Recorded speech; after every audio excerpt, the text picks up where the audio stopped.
일본 부동산 시장의 버블이 꺼지는 것을, 어떻게 보면 터지는 것을 그 현장에서 어떻게 보셨잖아요. 당시의 상황이 어땠는지 너무 궁금하고요. 일본의 부동산 시장이 버블이 꺼진 것은 1990년이에요. 아무래도 브라질 합의 때문에 너무 그 앵고가 됐어요, 당시는. 앵고가 되어서 굉장히 불황이 됐어요, 그러니까 일시적으로. 그렇기 때문에 일본 중앙은행이 금리를 쭉 내렸어요. 원래 6% 있었던 것이 기준금리죠. 그것을 2.5%까지 단기간에 쭉 내렸습니다. 그렇기 때문에 부동산을 살 수 있는 돈이 굉장히 많이 시장에 나갔죠. 그래서 부동산 가격이 굉장히 올라가기 시작하죠, 사실. 너도 나도 막 사기 시작했을 테니까요. 그때가 일본에서는 부동산 신화라는 것이 만들어집니다. 부동산 신화라고 하죠. 신화. 그것은 부동산을 사면 그거는 내려가지 않는다라는 것입니다. 그리고 그것을 주도한 것이 또 금융기관이었습니다.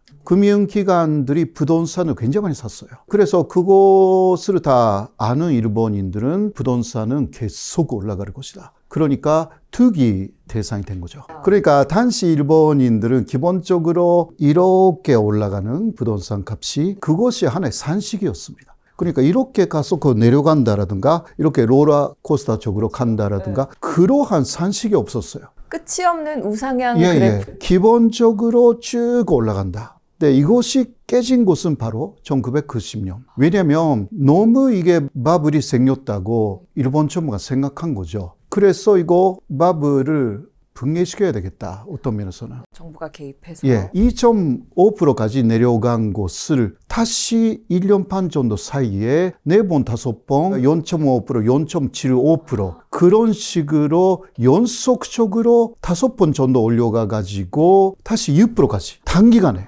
그래서 그때 일본 정부도 일본 은행도 경험이 없었던 거죠. 그래서 실패로 버블은 꺼졌지만 그 이후 잃어버린 20년, 30년이 와버린 것입니다. 어떻게 보면 굉장히 치명적인 실수 하나로 잃어버린 30년이 와버린 거네요. 그래서 그 이후에 미국도 그렇고 중국도 그렇고요. 금리를 갑자기 올리는 것은 안 된다. 일본의 실수에서 세계가 조금 배운 부분은 있습니다. 버블이 급격하게 꺼져가는 그 모습을 이걸 보시면서 어떤 상황들이 벌어졌었는지 좀 궁금해요. 돈이 굉장히 넘쳐나는 그러한 상황. 그러니까 일본인들이 그때는 그 파매 문화가 상당히 활성화돼가지고 굉장히 파매 많이 노는 거예요. 그러한 문화가 아주 급격하게 발전했고요. 그래서 좀 이상하게 생각했어요, 사실. 왜냐하면 그렇게 많이 노르지 않는 그 일본인들의 성격이 있잖아요. 돈을 많이 쓰지도 않고. 그게 완전히 일본 사람들이 돈을 많이 쓰게 됐고요. 단시 그래 5년 정도였지만 다들 부자가 된 그러한 느낌으로 벼락부자가 엄청나게 많아진 거예요. 그러니까 돈이 너무 많아지니까 이게 계속 쓰는 그러한 문화가 된 거예요. 그런 식으로 갑자기 2.5억 정도 벌었다라든가 그런 사람들이 나타나는 거죠. 그러니까 일본 엔이니까 2.5억이면 2조 정도가 되는 원으로 하면 그런 사람들이 나타나고, 그런데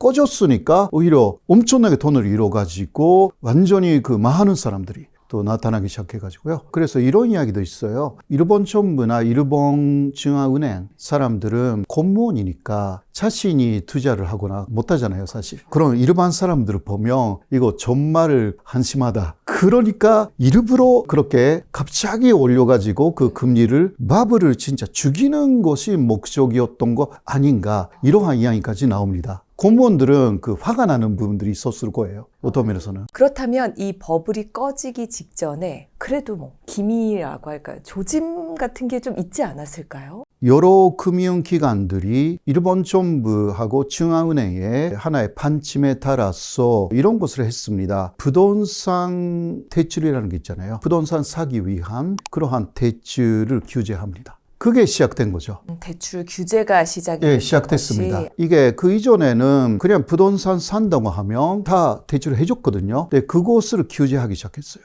이것이 그 부동산 바블이 고지는 사실상 신호탄이었던 거죠. 그런 시스템을 알고 있는 사람들은 이제 위험성이 있다라고 생각을 했는데 경험이 없는 사람들은 많았기 때문에 그대로 계속 부동산을 사거나 계속 유지하려고 했던 사람들은 갑작스럽게 부동산 떨어져 가지고요. 갑자기 10분의 1이 되거나 갑작스러운 그러한 붕괴로 인해서 그러한 물건들이 좀 있었어요. 또 이제 그러니까 부동산 매매라는 것이 스탑돼가지고 그렇게 되면 올라갈 때는 많이 빨리 올라갔기 때문에 내려갈 때는 굉장히 빨리 내려가는. 최근에요, 교수님. 일본의 집값이 다시금 오르고 있다라는 얘기가 있더라고요. 버블 당시에 정고점을 회복한 것도 있대. 도쿄를 넘어 수도권으로 쭉쭉 오르는 일본의 집값. 이게 정말인지, 그렇다면 대세 상승이 시작이 된 건지 실제 상황이 좀 궁금합니다. 예, 사실 주식이 바닥이 간 것은 2008년 정도였어요. 네. 일본에서. 네, 주식이 조금 올라가기 시작해가지고 주식의 상승에서 보면 1, 2년 정도 후에 부동산이 다시 올라가기 시작하는 게 그 하나의 경향으로 볼 수가 있습니다. 그래서 그런 영향이 좀 있는데요. 그러나 지금 부동산을 많이 사고 있는 사람들은 외국 사람들입니다. 특히 중국 사람들이 굉장히 많이 도쿄라든가 도시에 부동산을 많이 구입하고 있어요. 특히 요새는 엔조라고 하니까 엔이 싸니까 일본 사람들이 옆에 있는데 일본인들은 부동산 아직 비싸네 그렇게 말하고 있는데 옆에서 중국 사람들이 괜찮은 가격이네 라고 해서 그냥 또 현찰로 또 사는 중국인들이 꽤 있는 거예요. 그러니까 일본인들이 너무너무 놀라는 거죠. 중국인들이 부자가 너무 많구나. 그리고 일본에서는 그 맨션이라고 하는, 한국에서는 아파트잖아요. 그 맨션이 괜찮은 곳을 또 외국인들이 많이 샀어요. 그래서 일본 사람들이 맨션을 빌릴 때 집주인이 외국인이고 또 중국인이 가장 많은 거예요. 그런 식으로 지금 바뀌고 있고요. 그리고 또 집값이 올라가는 이유 중 하나가 역시 원자재 가격이 올라갔고 아무래도 수요가 늘어나고 있다라는 것도 있어요. 그거는 도쿄라든가 오사카, 나고야 3대 도시에는 아직도 사람들이 좀 유입되니까 뭐 지방에서는 맨션이라고 해도 많이 짓지도 않고 집값이 그렇게 올라가지는 않습니다. 그러나 맨션 가격은 그래도 2010년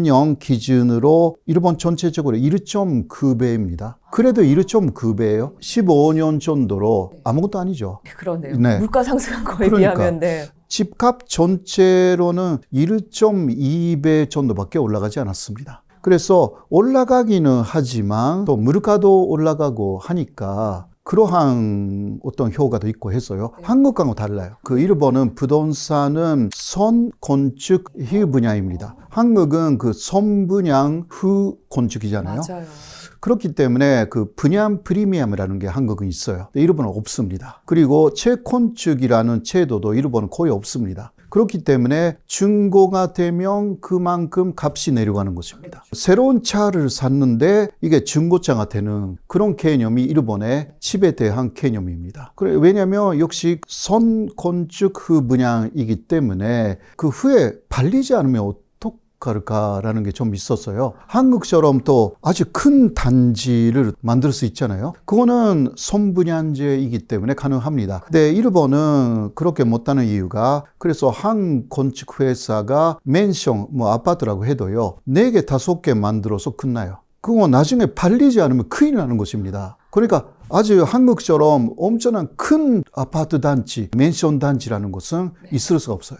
절대 일어날 수가 없는 구조네요. 그렇죠. 구조 자체가. 전세 제도가 없으니까 갭 투자 같은 것을 절대 못하고요. 그러니까 부동산으로 뭔가 폰다라는 개념은 그때 85년부터 90년 사이에만 있었던 것뿐이고 하나의 흐름으로 계속 올라가겠구나 그 정도로. 그러나 현재까지만 해도 부동산으로 돈을 번다라는 개념 자체가 거의 많은 일본인들은 없습니다. 부자는 할 수가 있지만요. 그러나 극히 특히 일부죠. 그런 사람들은. 그렇다면 이게 사실 물가가 계속 오르고 있고 부동산 가격도 중심지가 또 오르고 있다면 어떻게 보면 사람들 생각에는 잃어버린 30년은 그럼 이제 일본도 끝난 거 아니야? 이제 끝나고 다른 시절이 온 게 아닌가라는 생각도 하거든요. 중심지만 보면 그렇게 볼 수가 있고요. 그리고 주식도 중심적인 기업만 보면 그렇게 볼 수가 있는데 일본 전체를 볼 때 먼저 인구가 줄어들고 있고요. 2008년부터 인구가 줄어들기 시작했습니다. 네. 중심지 아까 이야기한 도쿄, 오사카, 나고야 그러한 3대 도시라고 해도 그 중심지만 비싼 것뿐이지 주변에 가면 한국이 훨씬 비쌉니다. 서울하고 도쿄를 비교하면. 아파트 값을, 네네. 멘션 값을 네네. 비교한다면요? 네.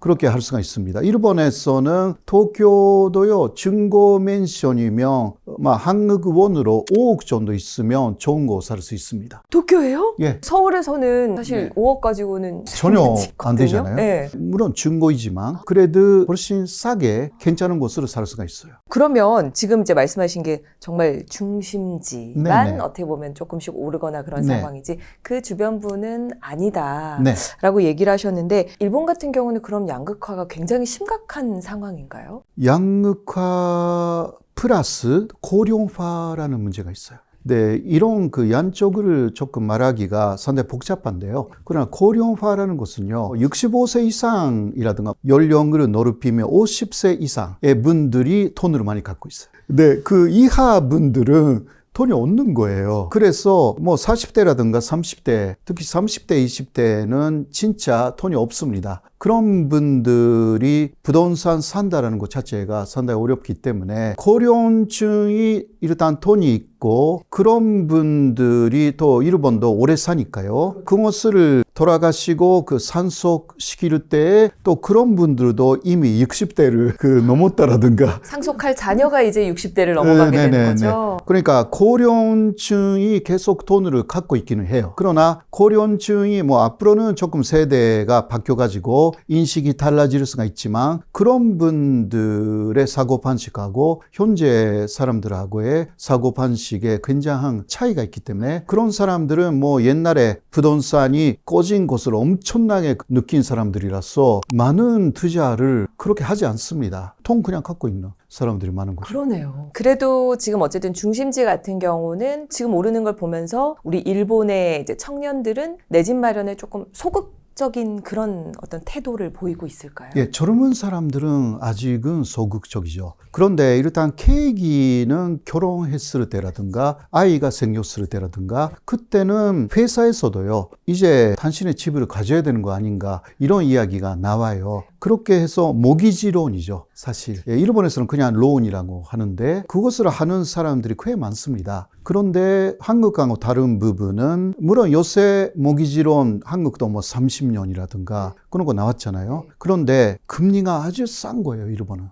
금리가. 특히 변동금리의 경우는 0.3%. 네? 그거 믿을 수가 없죠. 어머, 지금 현재도 이게 가능한 건가요? 그래서 즉 일본은 금리를 올릴 수가 없었던 것입니다. 왜냐하면 물론 고정금리라고 해도 1% 정도니까 네. 한국은 기본적으로 5% 이상 있는 거 아닌가요? 네, 맞아요. 그래서 이자만 갚는 것도 힘들잖아요, 한국은. 월급에서 너무 크게 빠졌는데. 네네. 그런데 일본은 이자를 갚는다라는 뭐 이상으로 그냥 원금으로 그냥 30년에 나눠서 그냥 갚아 나가는 거예요. 그게 한국에서는 그냥 이자예요, 그거는. 네, 맞아요. 이자하고 일본은 나눠서 원금까지 갚아 나가는 금액이 상당히 비슷해요. 그러니까 일본 사람들은 상금리 때문에 괜찮은 집을 30년, 40년이니까 이게 뭐라 할까 사고 싶어지는 거예요. 일본인들이. 부담을 느끼지 않으면서 그러니까. 뭐 직장만 있다면 그냥 그러니까요. 충분히 살 수 있는 거네요. 네. 그런 면에서도 요새 젊은 사람들은 중고 아파트, 맨션 이런 게 더 편리하고 깨끗하잖아요. 어떤 면에서는. 그러니까 그런 면에서도 맨션 가격이 좀 올라간다라고도 할 수가 있고요. 수요가 있으니까 아무래도. 그리고 모기지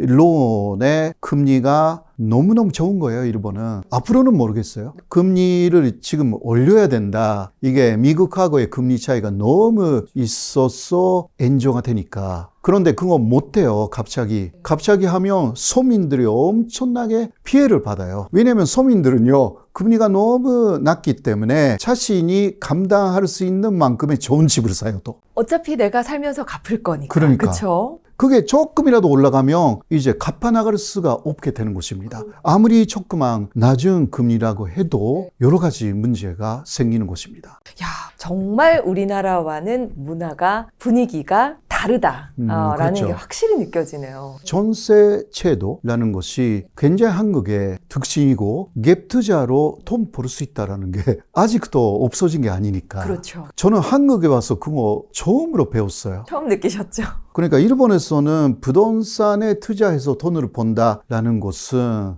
없거든요. 그래 그때만 있었고 그래도 서민은 상관이 없잖아요. 그러니까 집은 그냥 살기 위해서 사는 곳이지 투자하고 거기서 갑자기 어마어마한 돈이 생긴다 라는 것은 로또다라는 것을 한국에서 네. 처음 알게 돼가지고요. 너무 다르구나 라고 느꼈어요. 정말 한국은 일본을 따라갈 것인가, 일본의 현재가 한국의 미래일 것인가, 이게 굉장히 궁금해요. 교수님께서는 어떻게 보시나요? 고령화 그리고 인구가 계속 감소된다. 바로 그 부분이죠. 그러니까 어느 정도 닮아가는 것 같대요. 일본의 경우는 세 군데, 네 군데 정도 대도시가 있잖아요. 한국은 서울 중심. 특히 서울의 중심의 집값은 그렇게 쉽게 내려가지는 않는다. 라고 하더라도 지방에는 빈집도 많고 한국이 일본도 마찬가지고요. 일본의 지방에서는 그냥 우리 집을 드리겠습니다. 영원으로 이런 곳들이 많아지고 있습니다. 그냥 들어와서 사세요 라고 임대를 네네. 그냥 공짜로. 네, 이것은 부동산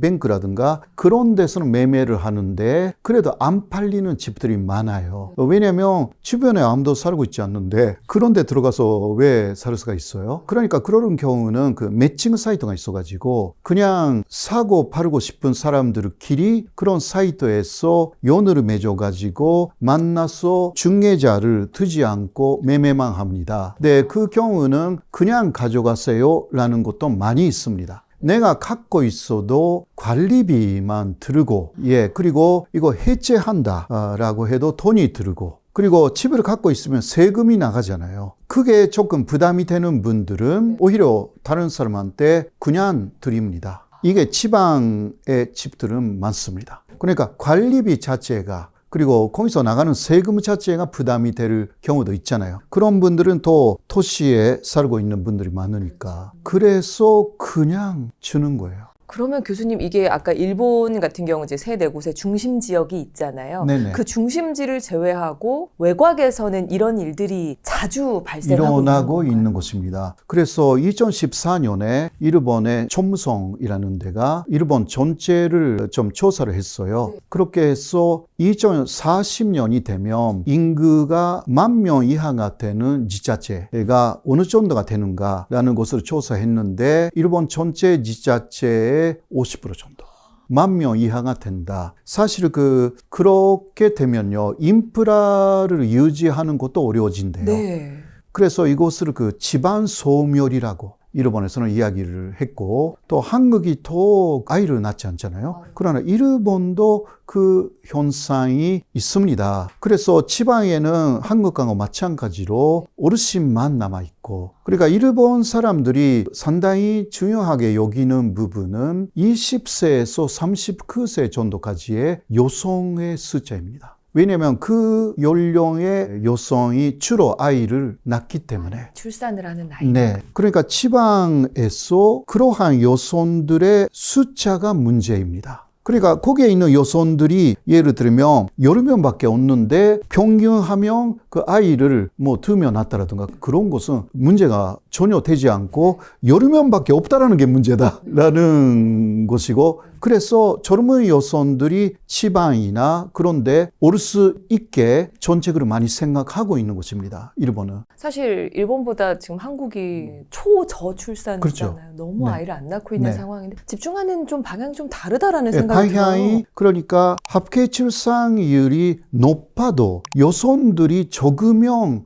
더 문제인 거예요. 일본은 그런 접근 방식으로 하고 있습니다. 그래서 일본의 도쿄의 중심지도 2040년이 되면 소멸되는 그러한 구가 된 데가 있었어요. 거기서는 젊은 여성들이 많이 구에 돌아오도록 굉장히 많은 노력을 했어요. 뭐 노력이라고 한다면 어떤 게 있을까요? 먼저 그 여성들이 거기서 살고 싶다라는 환경 조성, 그러니까 아이를 키울 수가 있는 그러한 환경 조성, 특히 그 구는 막 중심지잖아요. 이케부쿠로라고. 그런데 거기는요, 먼저 보육원의 숫자가 정말 없었어요. 10개 정도밖에 없었어요. 그러니까 보육원에 보낼 수가 없는 거죠. 그것을 알게 된 구에서는 굉장히 노력을 해가지고 지금은 100개 정도로 늘렸습니다. 엄청난 노력을 한 거죠. 야, 확실한 지원을 그쪽으로 하는군요. 네. 공무원 가고 싶은데 거기에는 노스크자들이 있다. 이런 거 절대 안 된다. 라고 해서 노스크자를 완전히 다른 데에 수용하거나 그런 것도 많이 했고요. 여성들이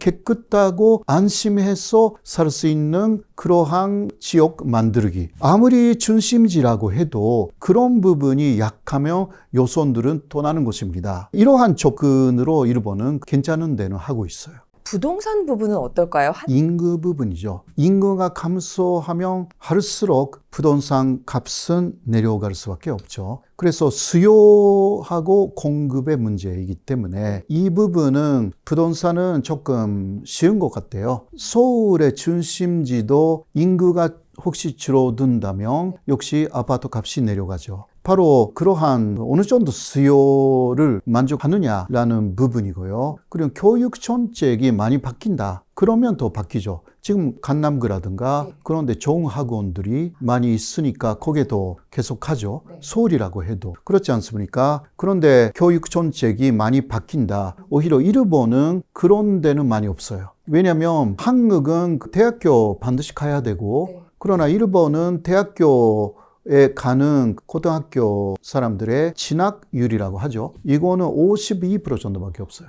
한국은 거의 90% 이상. 사실상 100%죠. 그러니까 그런 수요가 있는 데에 가는 거죠. 근데 일본은 그런 곳은 없어요. 그러니까 어디에 살아도 사실상 괜찮은 거예요. 아무래도 교수님께서는 한국과 일본 양국을 다 보고 계시니 좀 우려되는 점들을 조금 조언을 해주시면 좋을 것 같아요. 부동산이라고 하면 거주도 그렇지만 돈이다라는 부분들이 한국 분들의 하나의 시각이라고 할 수가 있죠. 그러니까 요새는 전세 사기도 좀 있었고요. 그런 식으로 여러 가지 범죄적인 부분에서 생각을 하면 뭔가 여러 가지 문제가 생기는 부분들이 있습니다. 머리 좋은 분들이 많으니까 그것을 그 안 좋은 방향으로 써서 돈을 좀 벌 수 있게 만들 수 있는, 사실상 그러니까 부동산이 바로 돈이다 라는 부분이 우려되는 부분이기도 하고 오히려 희망적인 부분이기도 해요. 왜냐하면 희망적이라는 것은 투자에 성공했다라고 하면 조금 돈이 없었던 사람들도 어느 정도 돈을 벌 수 있기 때문에 그거는 사회적인 성공으로 연결됩니다. 이 좋은 순환이라는 부분은 있어요. 근데 일본은 그러한 희망을 가질 수가 없기 때문에 사실상 그런 면에서는 한국은 장점이 있고 좀 단점이 있다. 일본은 부동산을 버는 눈 자체가 좀 투자가 아니기 때문에 좀 비교하기가 상당히 어려운 부분이다. 목적이 옳은 목적이면 그러한 부동산 투자라는 것도 그렇게 해서 돈을 벌고 무엇을 하느냐 라는 거죠. 사실상 돈을 어디에 쓰느냐, 좋은 데 쓰면 되는 것이니까. 그러한 철학 같은 것이 많이 확립되어 있으면 문제가 많이 일어나지 않는데 그런 교육도 해야 되는 거 아닌가 그렇게 생각을 해요. 돈을 얼마든지 벌어도 된다. 그러나 그것을 어디에 쓰느냐. 결국은 이러한 철학적인 부분이 중요하지 않을까 그렇게 생각합니다. 말씀해 주신 부분에서 여러 가지 시각을 좀 느낄 수가 있었어요. 특히 버블 이후에 일본인들의 어떤 주거 문화 그리고 부동산을 바라보는 시각이 왜 달라졌는지 그리고 그게 왜 바뀌지 않는지까지도 오늘 교수님의 얘기를 통해서 잘 느낄 수 있었습니다. 나라 전체가 바겐세일 중이다 이런 얘기가 있어요. 최근에 엔화가 바닥을 찍으면서 일본으로 여행을 가는 분들도 굉장히 많이 늘었는데 왜 이런 상황이 발생하고 있는 거고 일본의 현지 분위기는 좀 어떤 걸까요? 힘들죠. 요새는 오렌지 주스를 먹을 수 없다 라는 글이 더 올라와 가지고 그거는 수입품이잖아요. 오렌지, 일본에서 오렌지가 나오지 않으니까 거의 그 수입품은 살 수 없다. 그때 눈물이 났다라든가 그런 글이 올라온 거죠. 그러면 교수님 지금 일본의 경제는 침체 상황이라고 볼 수 있는 걸까요? 그래서 표면적으로 보면 뭔가 활성화되어 있는 것처럼 보이지만 이거는 그 일부 대기업이나 일부 돈이 있는 사람들, 그러니까 양극화가 굉장히 벌어지고 있다. 그러니까 중간층이라는 게 사라졌다라는 부분이죠. 굉장히 심각한 부분은. 아예 중간이 사라졌다. 네네네. 일본에서는요, 뭐 어떤 여성분이 X, 그러니까 트위터에 글을 올렸는데, 일본이 왜 이렇게 싼 나라가 되었는가, 이렇게 돼가지고, 요새는 또 심한 이야기도 나와 있어가지고요, 미국이나 하필이면 한국에도 손매매하러 가는 일본 여성들이 늘어나고 있다. 막 이런 이야기까지 X에 쓰고요. 실제거든요. 미국의 하와이라든가 뉴욕에서 입국 금지당하는 일본 여성들이 늘어나고 있어요. 손매매로 왔다. 그리고 한국에서도 요새 강남에서 3명 정도 일본 사람들이 체포됐습니다. 한국 남자들이 그러한 손매매 업소를 차리고 열도의 소녀들,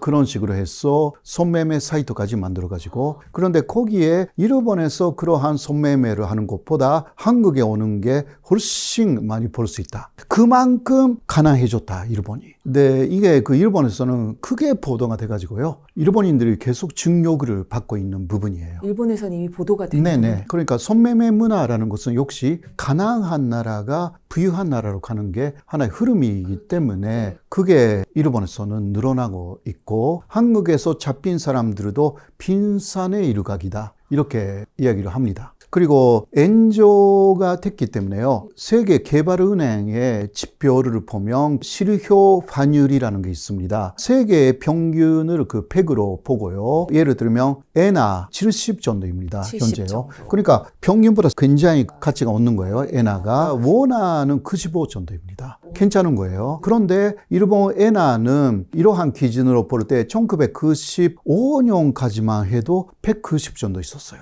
구매력입니다. N으로 다른 곳을 여러 가지 세계적인 물건을 살 수 있는 구매력을 말하고 있는데, 그때 현재 일본 엔화는 40% 정도의 수준으로 떨어진 것입니다. 그래서 일본인들이 해외여행 가도, 한국에 혹시 와도요, 네. 모든 게 일본보다 비싸다. 그래서 돈 쓰는 것이 부담스러운 거예요. 제 친구들도 팬데믹 이전까지만 해도 굉장히 많이 한국에 왔어요. 요새는 그렇지 않거든요. 물론 부자는 오죠. 그래도 보통 사람들은 오기가 상당히 부담스럽고, 지난해 1년간에 일본에 간 한국 사람들은 약 700만 명 많았거든요. 엔조니까. 그런데 그쪽에서 일본에서 이쪽으로 온 일본 사람들은 250만 명. 그래도 그렇게 적은 숫자는 아니지만 3배 정도 한국 사람들이 그쪽으로 갔고, 인구를 생각하면 10배 이상 간 거예요. 그런 식으로 지금 불균형 상태. 근데 원래 교수님, 일본 하면 30년 동안 이제 물가 동결이 아니었나요? 이제 물가가 조금 오르고 있다라는 얘기를 들었거든요. 네. 그럼 이제 경제 성장의 어떤 신호가 아닌가라고 느껴져요. 그게 아닌 건가요? 사실 물가를 2% 정도 올리자, 매년. 그게 아베노믹스였습니다. 아베노믹스는 그렇게 시작됐고, 돈을 풀자. 내 대신 국채를 많이 매입해가지고 그렇게 흐름을 만들었거든요. 예. 근데 그것을 2년 만에 성공시키려고 했어요. 그런데 안 되는 거예요. 그래서 그게 지금까지 이어와가지고 이게 10년 넘었거든요. 그래서 부작용이 나타나기 시작했어요. 예, 그거는 돈을 풀기 위해서 방법은 국채를 많이 매입한 거죠. 그렇게 해서 돈을 만들었어요. 그 국채를 또 이자도 내야 되고, 근데 그 이자 부담이 굉장히 많아진 거예요. 지금 국가 예산의 일부는 국채의 원금을 상환하고 이자까지 돌려주고, 그것으로 일본의 예산의 25%가 들어가요. 국가 예산의 25%가 들어가는 거예요. 그래서 한국에 그러한 구조는 없기 때문에 네. 일본은 심각한 것입니다. 그래서 아베노믹스의 실패라는 것을 이제서야 사람들이 알게 됐고, 돈을 무제한 푼다라는 것도 일시적이면 괜찮은데 그게 10년 이상 됐기 때문에 이제 안 돼가지고 새로운 이런 존재가 되어서 금리를 올리자, 바꿔야 되는데, 근데 올리지 못하는 거예요. 기업들도 중소기업은 굉장히 많이 상이자로 자금을 대출을 받았어요. 그것을 지금 그 갚을 수 없는 기업들이 많은데 갑자기 금리를 올리게 되면 이제 일본의 많은 중소기업들이 줄줄이 토사합니다. 그럼요. 그러니까 사회적인 문제가 되기 때문에 일부 대기업들의 주식이 올라가가지고 뭔가 주식이 네. 올라간 것처럼 보이지만 이것은 극히 일부에 불과하고 또 일본 정부가 ETF를 또 그냥 구입하니까 전체적으로 그러니까 뭔가 올라가는 것처럼 보이는 거예요. 그렇죠. 근데 요새 키시다 정권은 키시다노믹스라고 해가지고 키시다노믹스, 네. 그 ETF를 쭉 사는 거야. 그렇게 해서 우리 정권은 잘하고 있다라는 것을 일단 경제적인 정책으로 내세워야 되기 때문에 그런데 일본인들도 바보가 아니기 때문에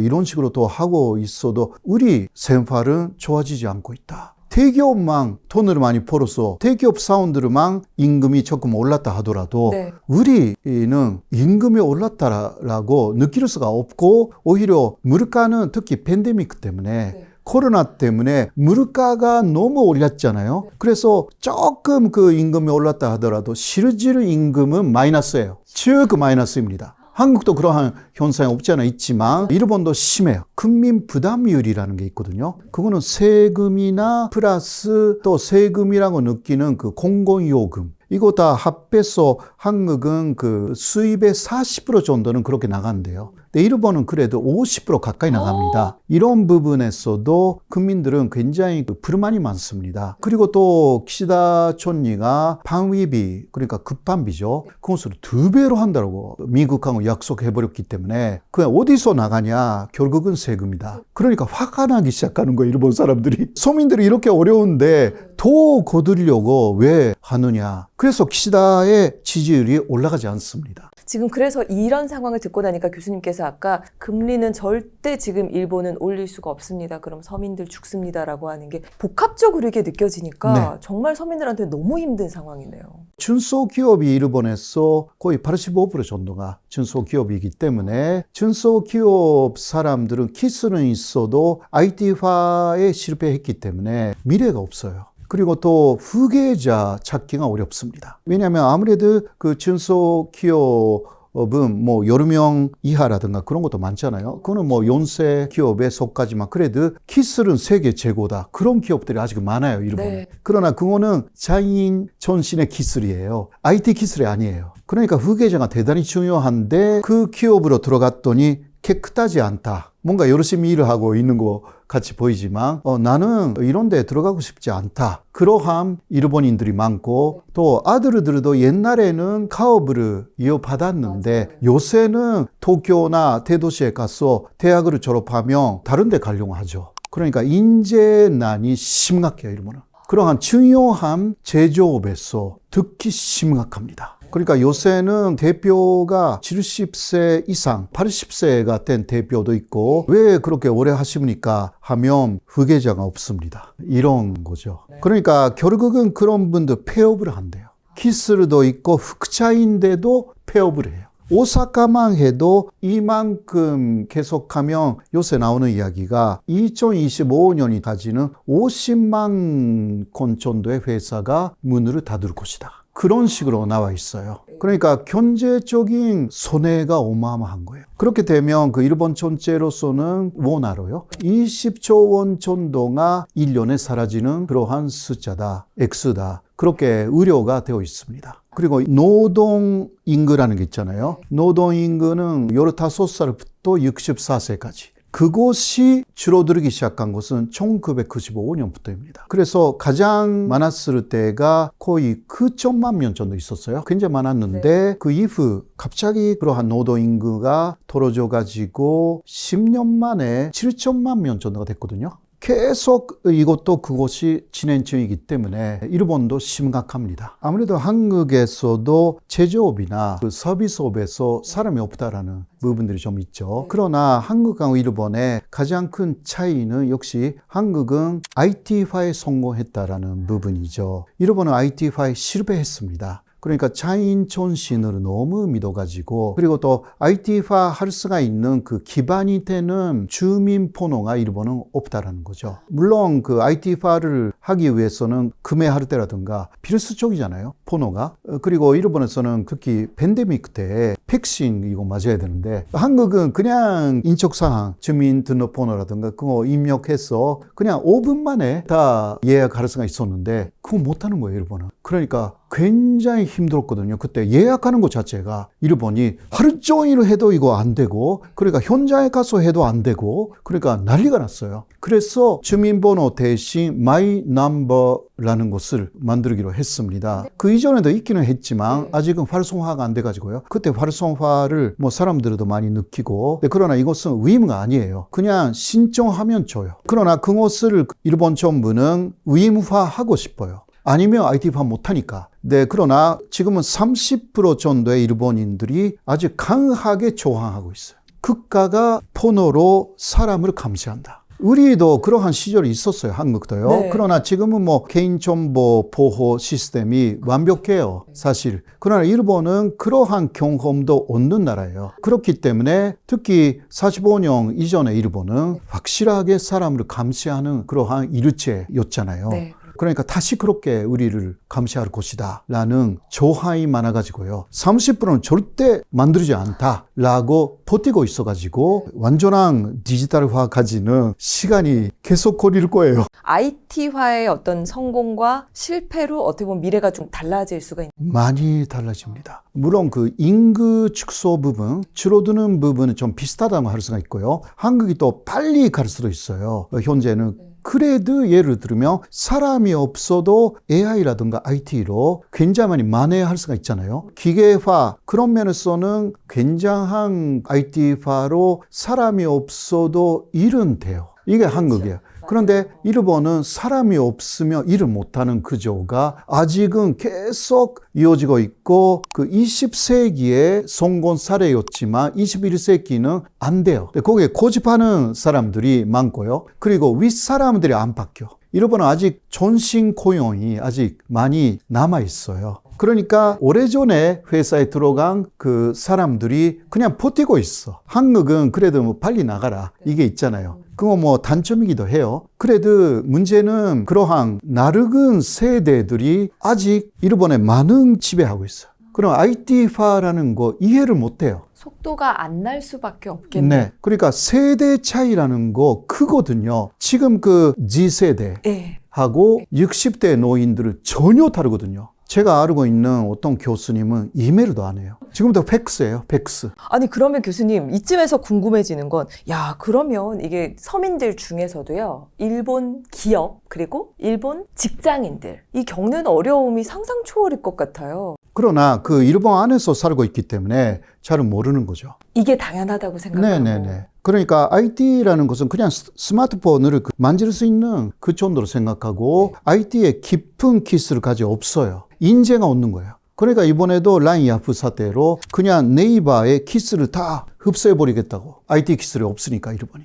정보 유출이 됐으니까 이게 또 한국으로 거쳐서 중국으로 가는 거 아닌가라든가 이러한 이유를 붙이면서 그러나 마지막 노리는 부분은 소프트뱅크하고 네이버의 문제잖아요. 근데 소프트뱅크가 IT 기업이라고 해도요. 거의 시큐리티 부분은 네이버가 100% 하고 있었습니다. 네이버의 그러한 플랫폼 만드는 기술은 없어요. 인재도 없어요. 그러니까 일단 경영권으로 다 넘겨받으면서 그러한 기술지는 그냥 한국 사람으로 그대로 몇 년 쓰고 그 사이에 다 흡수해버리겠다라는 그러한 의도가 좀 보여요. 그렇게 쉽지는 않아요. 왜냐하면 인재 자체가 없는 곳이니까. 그렇죠. 인재를 키우는데 시간이 또 당연히 오래 그러니까요. 걸리는 거니까요. 그래서 한국에 라인을 만드신 분 있잖아요. 네. 신종호 씨. 그분은 라인 야프의 그러한 그 이사로서는 그만뒀지만 그러나 CPO로서는 남아있어요. CPO라는 것은 그 기술이나 제품에 대한 전 책임자예요. 그분을 뵐 수는 없어요. 그래도 경영권은 지분으로 넘겨받아가지고 갖겠다. 몇 년 하되 기술은 조금 몇 년간 갖고 있겠다. 한국 거. 이게 그쪽에 속셈인 것 같아요. 제가 보기에는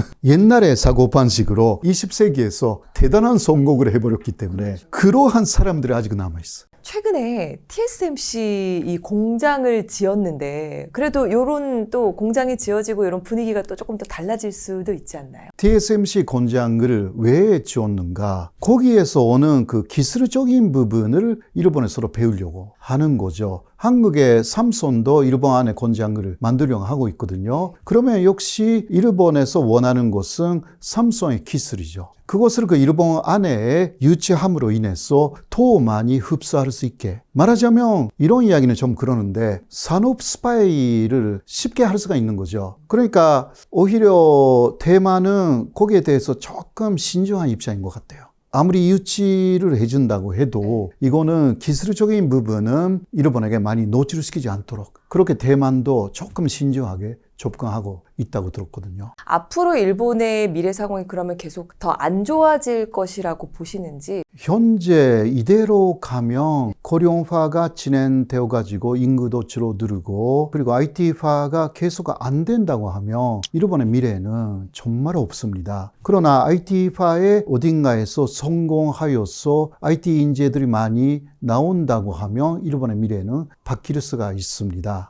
그러니까 사실 한국을 배워야 되는 거죠. 한국이 일본으로 들어간다고 이야기를 하는데 오히려 그게 지금 역전이 되어 있는 부분들이 있어서 일본 쪽에서 한국을 따라가야 되는 부분들이 사실 특히 IT 그리고 R&D 부분 아까도 이야기했나요? R&D 예산이라는 게 일본에 없다라는 거. 일본에서는 R&D라는 것이 국가 예산에 한국은 20%라든가 있잖아요. 일본은 그 항목이 없어요. 그 R&D 부분은 다 각각의 기업에 맡겨져 있는 것입니다. 그래서 문제가 된 거죠. 결국은 전체적으로 R&D로 연구 개발이라는 것이 의지가 있어야 할 수가 있는 것인데 특히 리만 쇼크 이전에 바블 붕괴 이것으로 기업들이 이게 우리가 망하면 안 된다라고 해서 투자를 안 하게 된 거죠. 임금도 올리지 않고 내부 유보분이라고 해서 저축을 한 거군요.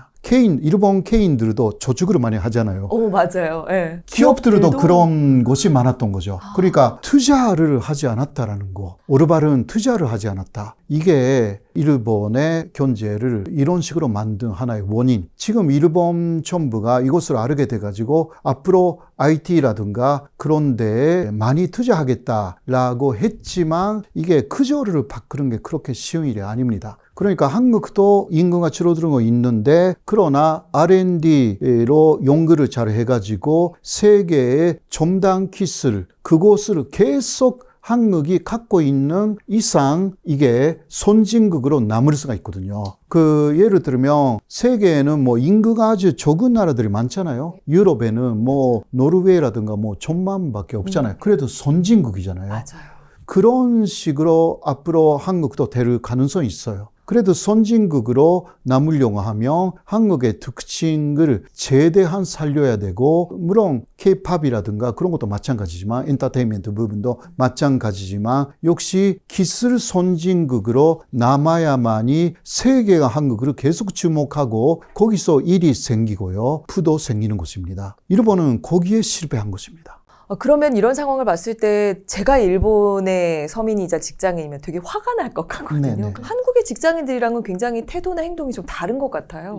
그것은요, 일단 한국이나 기타 많은 나라에서는 월급이 적으니까 올려달라라는 사람들은 70% 정도라고 합니다. 네. 그런데 일본은 70% 정도가 그 이야기를 하지 않는다고 합니다. 국민성이에요. 그거는 사실 고도 성장기에는 오히려 회사나 일본 정부가 알아서 일본 국민을 잘 챙겨줬거든요. 그러니까 많은 일본인들이 오랫동안 일본 정부나 회사를 많이 믿었어요. 그런 게 있는 거죠. 그리고 시위 문화가 많이 원화해줬다라는 거죠. 굉장한 투쟁하기보다는 조정, 화해, 이야기를 하고 합의를 하는 문화로 많이 바뀌었어요. 일본도 1950년대만 해도 많이 투쟁했거든요. 그러나 그 이후에 노사가 합의를 하는 거예요, 그냥. 원만하게 그냥 이렇게. 그러니까 춘뜨라는 게 있거든요. 4월이나 5월에 봄 때에 투쟁하는 거. 그거는 지금도 있어요. 옛날에는 그냥 많이 시위를 했어요, 노동자들이. 그러나 요새는 노동조합에서 그냥 욕을 하는 거죠. 2000 정도로 올려달라. 네, 거기에는 이러이러한 근거가 있다. 그런 거 다 제시를 해요. 서쪽에서도 이러한 부분은 올릴 수가 있고 이거는 안 된다. 이렇게 해서 협의를 합니다. 물론 한국도 하잖아요. 그러나 처음부터 끝까지 투쟁 안 하고 하는 거예요. 그렇게 해서 원만하게 해결하는 경우가 많습니다. 그래서 일본 사람들은 그런 면에서는 월급이 조금씩이라도 올라가고 있다고 생각한 거예요. 그런데 세계하고 비교했을 때 전혀 아니었다. 그런데 일본 사람들이 그거 많이 느끼지 못했던 이유는 물가도 올라가지 않았기 때문에.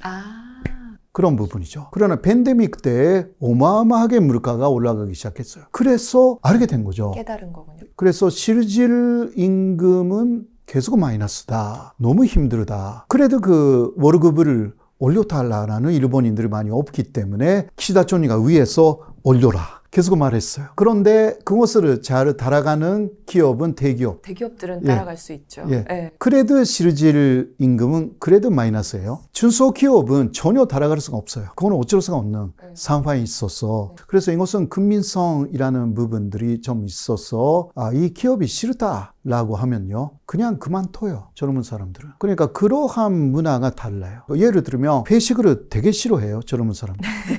이건 한국도 그런 한국도 게 요즘은 좀 있는데. 그러니까 회식에 무리하게 참여할 수밖에 없었다. 그러면요. 보너스가 나오는 그때까지 기다리고 보너스 갖고 나가 회사를. 근데 그러니까 그 위에 있는 사람들이 젊은 사토리 세대, Z 세대를 어떻게 다룰까? 이게 고민이에요. 지금 일본에서. 사실 제가 깜짝 놀랐던 게요. 공대생이셨다고 들었어요. 네, 맞습니다. 공대생이셨는데 지금은 이제 한국과 일본의 정치, 사회, 네, 문화 네. 이런 모든 부분들에 대해서 통찰력을 이제 보여주고 계신데 계기가 있으셨나요? 공대생에서 이렇게? 고등학교 시절부터 좋아했던 것은 그 역사였습니다. 그러니까 도서관에 들어가서 역사 공부라든가 철학 공부라든가 그런 거 했어요. 결국은 명성황후시의 사건을 알게 돼가지고 이거 한일 관계 공부를 해야 되겠다.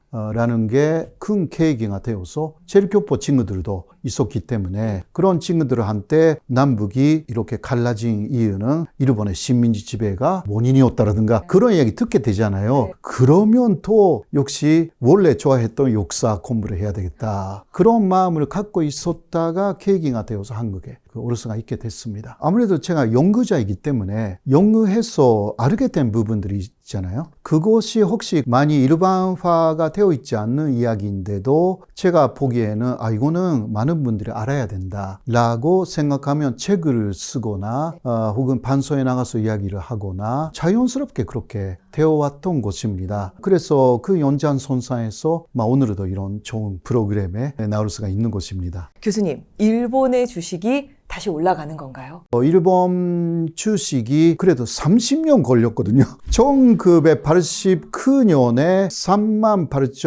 38,615엔인가? 니케이 평균 지수가 그때 최고였어요. 그 이후 쭉 떨어져가지고 30년간 2008년에 리만 쇼크 때에 아주 최하위까지 떨어집니다. 그 다음 조금씩 올라갔어요. 올라가가지고 30년 걸쳐서 올해 3월 22일에 넘었거든요. 그리고 그 다음에 4만 엔까지 일단 돌파하기는 했어요. 일시적으로. 그런데 그 다음 다시 떨어졌어요. 다시 떨어져서 앞으로 어떻게 될지는 이거는 그러니까 또 금리를 올리면 주식은 내려갑니다. 일본 정부의 기존은 금리를 조금씩이라도 올린다 이기 때문에 조심해야 합니다. 그리고 유량 주식만 사야 돼요. 그러니까 이게 너무 싸고 앞으로 올라갈 수 있는 것 같다. 뭔가 그런 이야기 많이 들린다. 계속 문제라도 온다. 그런 거 사면 절대 안 되고요. 역시 의량 대기업 주식만 그것도 지금은 사실 최고까지 가가지고 이게 왔다 갔다 하고 있어요. 지금요. 그러니까 약간 포합세가 쭉 가는 것이 아닌가 그렇게 보여집니다. 문제는 그러나 환율을 많이 생각해야 되는 거죠. 일본의 주식이 조금 올라갔다. 그러나 그것을 그 원화로 바꿀 때 손해를 볼 수도 있습니다. 엔조일 경우에는요. 그렇게 돼 있죠. 그리고 일본 주식을 많이 사는 사람들이 지금 외국인들이 좀 있습니다. 역시 워렌 버핏 같은 사람이 대표적인 사람이잖아요.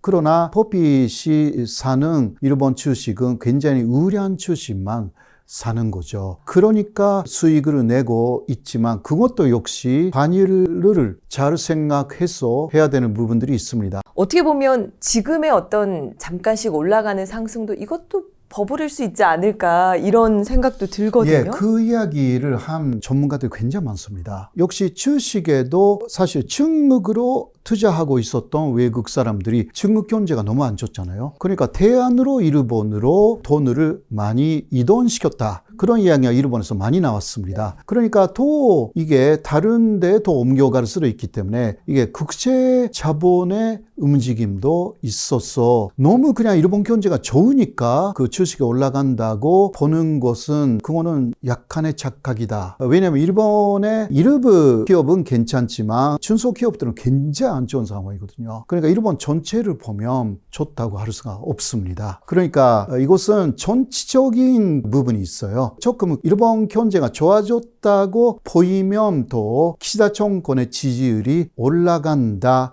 라고 생각하는 사람들이 있는 거죠. 그러니까 전체하고 경제를 링크시켜서 인위적인 부분들이 만들어지고 있다라는 것을 또 우리가 알아야 하는 것입니다. ETF를 많이 삽니다. 일본 정부가 은행 그렇게 ETF를 사고 있다라는 것은 일본에 투자하는 짐 로저스라든가 이런 사람들이 계속 이야기를 해요. 그러니까 이것은 인위적으로 올라가고 있는 곳이다. 기시다 총리가 계속 총리를 할 경우는 계속 또 ETF를 살 것이니까 계속 이어지겠네요. 네네. 그런 면에서는 조금씩 올라가겠죠. 그러나 기시다가 바뀌면 몰라요. 어떤 총리가 되어서도 요새는 정권 교체 이야기까지 나와 있어요. 자민당하고 공명당의 연립 정권이 다음에 혹시 선거가 있으면 참패를 할 것이다. 그러한 여러 가지 숫자가 나와 있습니다. 요새 보궐선거에서도 자민당이 계속 패배했습니다. 주변에 보면 일본 주식 투자를 공부해서 도전을 한다든가 엔화 투자라든가 이런 것들을 이제 개인들이 해보려고 하시는 분들도 많이 계실 것 같은데 쉽게 접근할 부분은 아닌 것 같아요. 예, 저도 그렇게 생각합니다. 그래서 예를 들면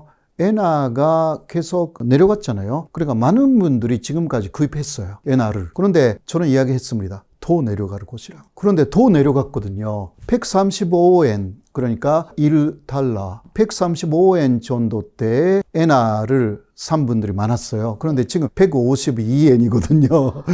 더 내려갔잖아요. 엔화 너무 믿을 수가 없는 상황입니다. 뭐 그런 이야기 하면 어떨까 생각하지만 그래도 뭐 다른 통화를 산다면 엔화 아닌 조금 유로화라든가 역시 달러화라든가 그런 곳으로 해야 되는 거 아닌가 생각합니다. 위험할 수가 있다. 물론 마지막은 자신의 결정에 이제 책임을 져야 되는 것이기 때문에 제가 뭐라고 할 수 있는 부분은 아니지만 저의 경우이면 사지 않겠다. 일본 주식도 사지는 않을 거예요. 물론 워렌 버핏이 사는 것이면 사도 돼요. 의뢰인지. 일본 기업에 장기적으로 투자를 하는 것은 좀 추천하지 않으실 것 같아요. 그 일본 기업이 정말 좀비 상태다. IT화에 실패하고 네. 선택을 잘못했다는 네. 얘기를 하셨는데 이게 조금 더 한번 풀어서 한번 얘기를 해주시면 좋을 것 같아요. 예, 일본에도 그 IT 기업이나 글로벌 기업이 없지 않아 있습니다. 라쿠텐이라든가 많이 화제가 되는 소프트뱅크도 그렇고요. 그러나 한국만큼의 IT화에는 성공하지 못했습니다. 그리고 또 엔화가 어떻게 되는지라는 부분들이 계속 금리를 올리지 않으면요. 엔화가 계속 약세로 머물러 있을 가능성이 있기 때문에 그렇다면 주식을 일본 쪽에 투자를 해도 차익이 생겨가지고 생각한 만큼 벌 수는 없습니다. 혹은 마이너스가 될 수도 있고요. 그러니까 물론 그 일본의 대기업은 앞으로도 존재할 수가 있다고 생각을 해요. 그래도 엔화의 부분이 그것을 생각해야 합니다. IT 부분에서 아까 말씀드린 그 소프트뱅크도요. 네이버하고의 문제가 있지만 소프트뱅크 자체는 적자입니다. 대기업이라고 해도 그런 식으로 기업 상태가 좋은지 안 좋은지는 반드시 확인해야 합니다. 그러니까 소프트뱅크가 지금 네이버의 지분을 넘겨받아야 되는데 그런데 경영권 프리미엄이라는 게 있잖아요. 경영권으로 주니까 1%라도 그 받을 때는 아주 비싸게 받을 수가 있어요. 네이버 쪽에서. 그런데 소프트뱅크는 돈이 없다는 거야. 가져올 수가 없네요. 치를 수가 없네요. 그러니까 그만큼 경영 상태가 안 좋아요. 그러니까 경영 상태를 아무리 대기업이라고 해도요, 일단 확인해서 주식을 사야 돼요. 일본인들은 보통 어떤가요? 아예 뭐 투자를 좀 안 하는 경우도 많다고 들었는데. 예, 맞습니다. 그러니까 돈을 그냥 갖고 있는 거예요. 근데 현재까지는 은행에 맡기면 또 마이너스 금리 그런 식으로 오히려 이자를 내야 된다라든가 보관료를 내라. 보관료를 내야 되는 거네요. 그런 경향이 강했기 때문에 그렇다면 그냥 집에 사놓고 있는 게 좋다라는 그런 사람들도 많은 거죠. 그런데 사람이 돌아가시면 집에 돈이 많았다라든가 이러한 것이 가끔 있는 거죠. 그만큼 집에 그냥 쌓아두기만 했으니까. 그런데 역시 나이 많은 분들은 어떻게 쓸지도 모르는 분들도 있어요. 그러니까 평생 일만 하고 돈은 좀 벌었다. 근데 후계자도 없고 이러한 부분에서 물론 돌아가시면 다 상속되기는 하지만 그래도 뭔가 어디에 기쁘게 쓸 줄 모르는 분들 잃어버리는 꽤 있어요. 오히려 저축하는 곳이 이렇게 많아졌구나라는 데 기쁨을 느끼는 분들이 문화적으로. 일본 분들은 30, 40대가 모이면 투자 얘기를 하는 경우는 거의 없대요. 뭐 취미 얘기하거나 그렇죠. 뭐 가족들 얘기하거나 그러니까 아예 대화 주제가 다르다는 얘기를 들었는데 실제로 그렇죠. 그런가요?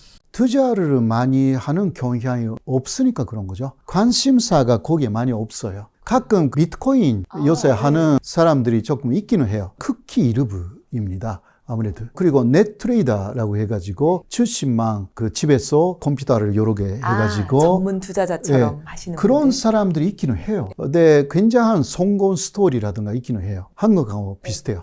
그러나 역시 극히 일부예요. 아, 이런 사람이 있구나. 그 정도로. 한국에서는 나도 하겠다. 그런 사람들이 많이 없어요. 일본에서는 특히 젊은 세대를 사토리 세대라고도 합니다. 사토르가 깨달았다라는 뜻이고요. 깨달은 세대. 일본이 이제 선진국이 아니다라고 깨달았다. 그리고 그럼 한국에서 말하면 G세대가 태어났을 때부터 일본은 경제적으로 어려웠고 그리고 또 지진이 많이 일어났고요. 특히 2011년에 동북 대지진, 후쿠시마 원전 문제 이런 것으로 일본 끝났구나 라고 생각함. 그게 그 시대에 태어난 그리고 자라난 사람들이 어마어마한 쇼킹한 그러한 것이었어요. 그래서 일본이 부유한 부자 나라였다라는 그 감각이 없는 젊은 세대가 많아지고 있는 것입니다. 그래서 그러한 사람들은 무리해서 성공하지 않아도 그냥 매일 살아갈 수 있고 자신의 취미, 거기에서 그 기쁨을 느끼고 그렇게 살아갈 수 있으면 좋겠다. 결혼도 뭐 그렇게 할 필요도 없고, 뭐 한국도 약간 비슷한 부분이 있지만, 그러나 한국은 아직은요, 뭐 아까 코인 이야기가 나왔지만, 좀 투자해서 크게 벌 수 있다라는 게 아직 있어요. 맞아요. 한국은. 목표나 이런 것들이 좀 있어요. 그러나 일본의 젊은 사람들은 그 부분이 없어진 세대입니다. 너무나 달라요. 젊은 세대라고 해도 그냥 안전적으로 살아갈 수 있으면 성공이다. 무리하게 뭔가 노력을 해서 그게 실패하면 어떡해? 이렇게 느끼는 그 세대가 바로 사토리 세대. 깨달은 부처님의 깨달음을 얻은 그런 세대. 일본에서 그런 식으로 말합니다. 사토리 세대. 그러니까 예를 들면 메이저리그에서 활약하는 일본의 그 오타니 쇼헤이도 돈에 대한 관심 별로 없잖아요. 그래서 뭐 어마어마한 계약을 했지만 그중 3%만 먼저 받고 은퇴한 다음에 그 17%를 받는다. 이런 식으로 나자서하고 계약을 했고요. 보통 받는 돈은 많지 않습니다. 그러니까 돈이라기보다 자신이 야구 오타쿠이기 때문에 야구만 잘 할 수 있으면 되는 거예요. 사토리 세대의 하나의 특징은 그러한 오타쿠가 많다는 거. 그러니까 오타쿠 문화로 행복을 느끼는 것이지 돈이나 사회적인 성공으로 기쁨을 느끼는 세대가 아니라는 것입니다. 현재 일본 젊은 세대가. 한국의 우리 청년들, 뭐 월급쟁이들 같은 경우는 열심히 또 투자 공부를 해서 조금 건강하게 투자를 하는 경우도 있지만 무리하게 또 대출을 내서 투자를 하는 경우 많이 계신데 보셨을 때 조금 우려스러운 부분도 있으신가요? 영크루족이라고 하잖아요. 네.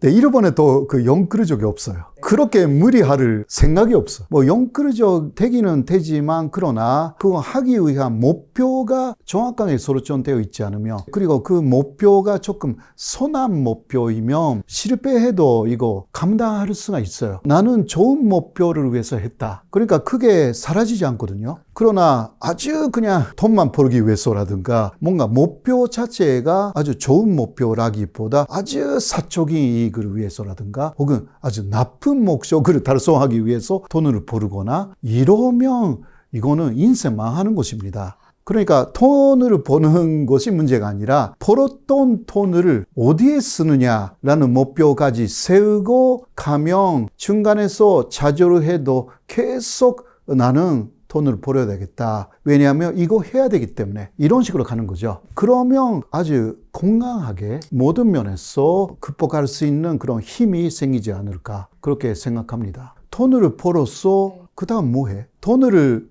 벌었는데 거기서 허무하게 느끼는 사람들도 많아요. 제가 아는 분은 100억 갖고 있어요. 그런데 자신이 그것을 어떻게 쓰면 되는지 전혀 모르겠대요. 그러니까 그렇게 행복하게는 보이지 않았어요. 그런 게 있으면 안 되잖아요. 그렇죠? 마지막으로 저희 월급쟁이 부자들 우리 시청자분들께 인사 한번 남겨주시죠. 예. 여러분들이 많이 부자 되시고요. 부자 되는 게 대단히 중요합니다. 부자가 되어서 또 하고 싶은 것을 해야 되고 또 그 중에서도 사회를 위해서 뭔가 할 수 있으면 더 좋은 것이고요. 카메라를 통해서이지만 만나 뵙게 되어서 대단히 기뻤습니다. 감사합니다.